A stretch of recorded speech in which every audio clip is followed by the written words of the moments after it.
The Andes at 12,000 feet present an altitude where air thins noticeably and cold becomes a persistent condition rather than a weather event.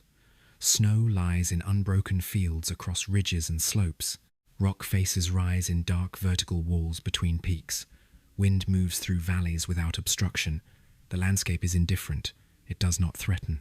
It simply exists in a state that does not accommodate human life without preparation. Valleys sit in shadow for much of the day. The sun, when it appears, is bright, but without warmth. At night, temperatures fall rapidly. Sound travels strangely in the thin air. There is no tree line here, no vegetation, no signs of animal passage. The silence is structural. On October 13th, 1972, a Fairchild FH-227D twin-engine turboprop carrying 45 passengers and crew departed from Montevideo, Uruguay, bound for Santiago, Chile. The aircraft was chartered by a rugby team from Stella Maris College in Montevideo. The passengers included 19 players, their friends, family members, and supporters. Most were young men in their late teens and early 20s. The crew consisted of the pilot, co-pilot, navigator, and 2 additional flight attendants. The flight was meant to be routine. Weather over the Andes was reported as marginal but not prohibitive. The aircraft carried standard cold weather survival equipment. The passengers wore street clothing. Some carried light jackets. None anticipated remaining in the mountains. The route required crossing the Andes from east to west, a common flight path, but one that demanded respect for altitude and weather. The crew planned to follow a standard corridor through the mountains, maintaining altitude above the peaks. The aircraft climbed after departure and entered the mountain range. Visibility decreased. Cloud cover thickened. The crew navigated by instrument, relying on radio beacons and estimated position. At approximately 3:30 in the afternoon local time, while flying through cloud, the aircraft struck a ridge near the summit of Cerro Celere in the remote Andean interior. The impact was sudden. The right wing sheared off. The tail section separated. The fuselage continued forward and struck the slope a second time, then slid downward across snow and rock before coming to rest on a glacier at approximately 11,800 feet elevation. 12 people died in the initial impact or immediately afterward. The fuselage was split open but remained largely intact as a cylindrical shell. Seats had torn loose. Luggage and debris filled the interior. Survivors were injured in varying degrees. Several had broken bones. Others suffered lacerations, concussions, and internal injuries. The temperature inside the wreckage was below freezing. Outside it was colder. Wind entered through the open rear of the fuselage. Snow covered the ground in all directions. The survivors had no clear sense of where they were. Cloud cover obscured the peaks. The aircraft's radio was damaged. No distress signal was confirmed as received. The initial survivors numbered 33. They were scattered in posture and condition. Some helped others, some lay still. The co-pilot, Dante Laguarara, was alive but severely injured and unable to move. The navigator and 1 flight attendant were dead. The pilot had died on impact. Several passengers were trapped beneath wreckage. Efforts to free them took hours. There was no medical professional aboard. One passenger, a medical student named Roberto Canessa, attempted to assess injuries with limited knowledge and no equipment. Another, Gustavo Zerbino, also a medical student, assisted. They worked quietly. The extent of the injuries was beyond what could be treated with available resources. Night arrived within hours. The survivors pulled seat covers and fabric from the wreckage to cover themselves. They huddled together in the fuselage. There was no heat source. Breath condensed in the air. Some survivors spoke. Others did not. The sound of wind outside was steady. The first night lasted without sleep for many.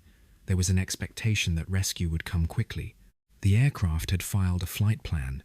Search operations would begin. This expectation was shared among most of the group.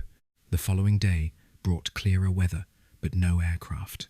The survivors organized themselves loosely. They searched the wreckage for anything useful. They found several bottles of wine, a few chocolate bars, some snacks that had been brought aboard by passengers. These were gathered and rationed immediately. The total food supply was assessed as enough for perhaps 2 or 3 days if distributed carefully.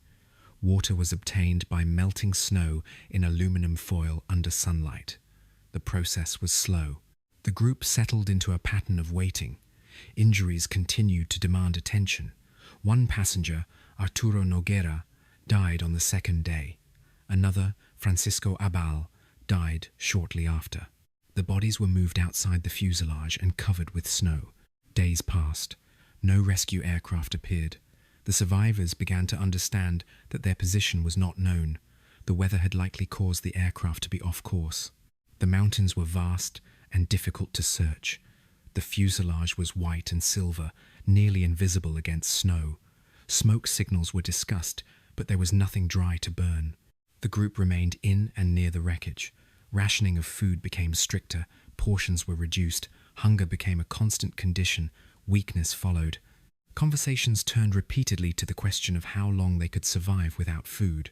On the 8th day, a transistor radio belonging to one of the passengers picked up a news broadcast. The report stated that the search for the missing aircraft had been called off.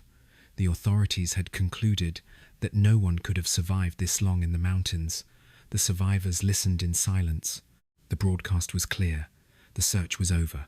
This information altered the situation fundamentally. Rescue would not come. If they were to survive, they would have to walk out, or they would die here.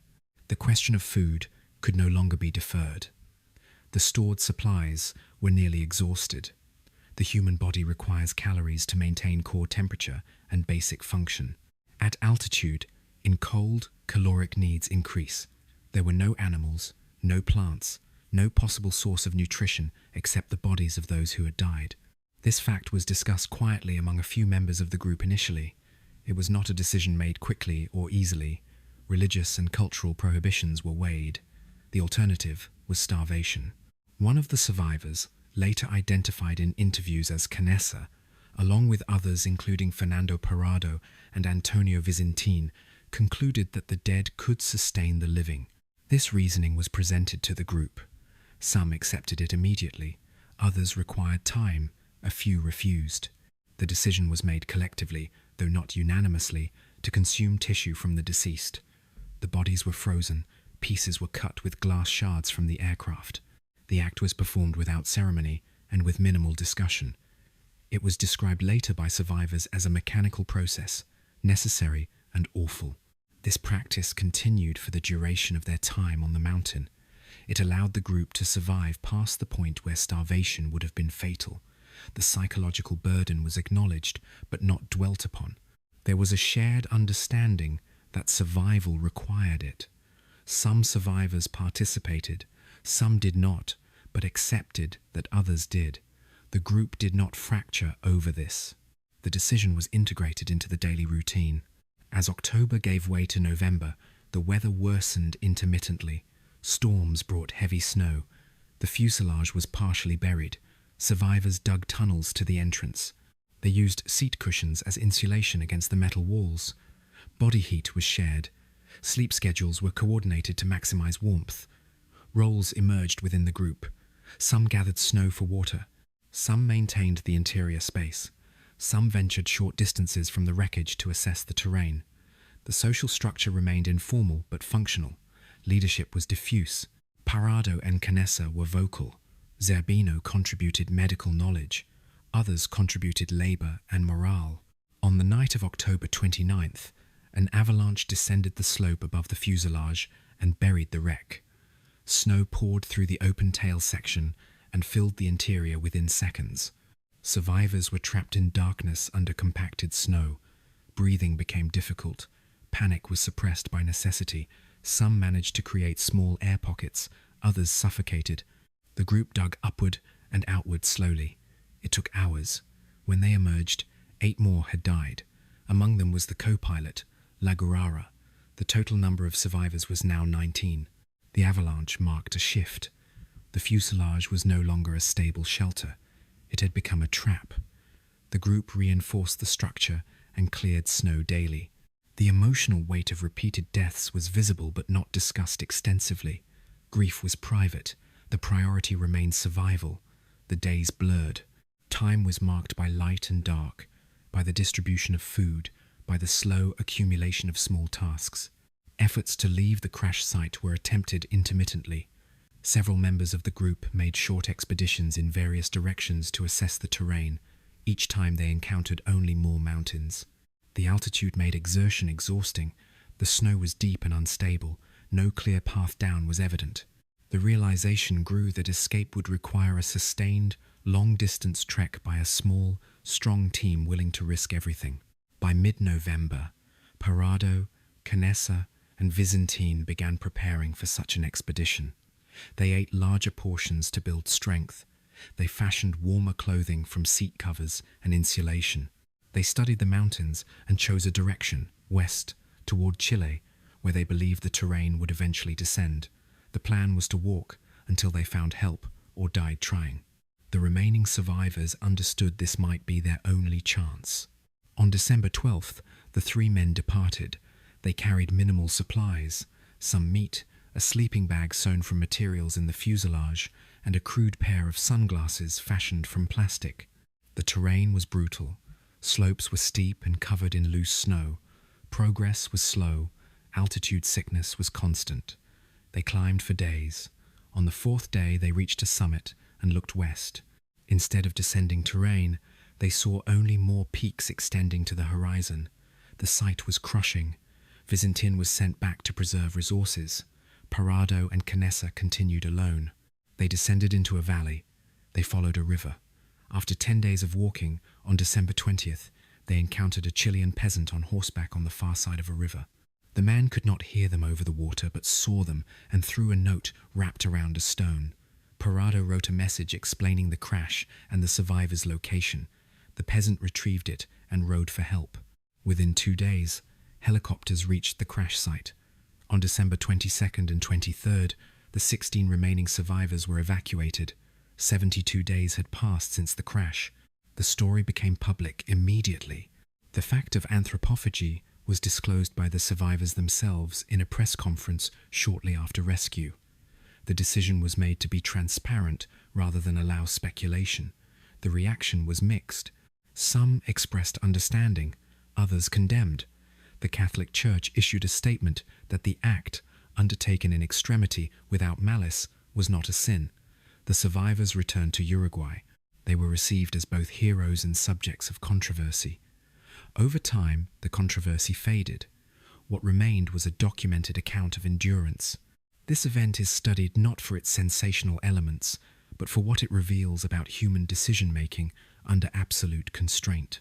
The survivors did not display exceptional physical strength or survival skills prior to the crash. They were ordinary young men. What allowed them to endure was a combination of social cohesion, rational resource management, and the willingness to make decisions that violated deeply held norms when survival required it. The group did not fracture. They adapted. They supported one another. They maintained structure and purpose in an environment that offered none. The Andes remain as they were. The wreckage was left in place for years before being removed. The site is remote and difficult to reach. The mountains do not remember. The story persists because it forces a confrontation with limits of the body, of belief, of what can be asked of a person. The survivors lived. That fact is documented. How they lived and what it cost them continues to inform discussions of survival ethics, group psychology, and human resilience. The record is clear. The interpretation remains open. The mountains remain indifferent.